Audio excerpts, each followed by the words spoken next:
Ready to open the hood? UseTool for the tutorials.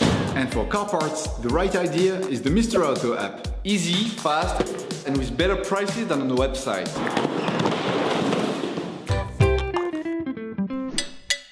For this operation, get hold of the Cabin HEPA Plus cabin filter that you can find in the video description. Turn your engine off and pull up the handbrake. The cabin filter is located on the passenger side under the glove box. Remove the cover by pushing down on the two holding tabs.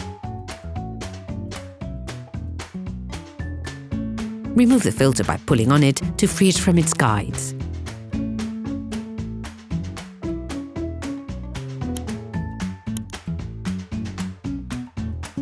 Before putting the new one, it is important to clean off the remaining impurities from inside the filter compartment.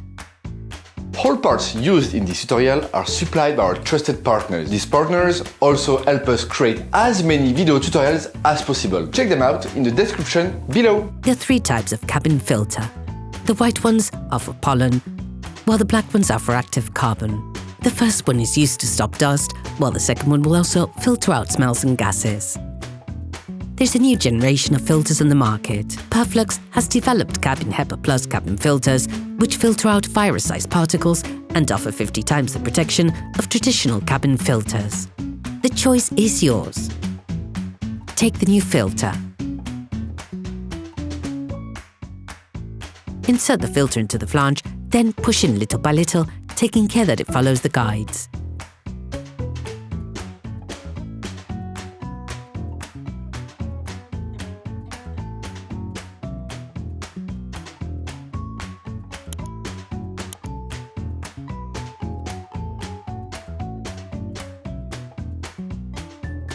Close the cover.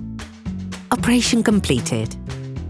Hi, it's Theo from UseTool. I hope this video has helped you a lot in your car maintenance. We will be super grateful if you could spread the word so that we can produce even more tutorials. Simply give us a like, a comment, and hit that subscribe button. It really helps us boost the channel and help the whole community. Thanks a lot and have a great one.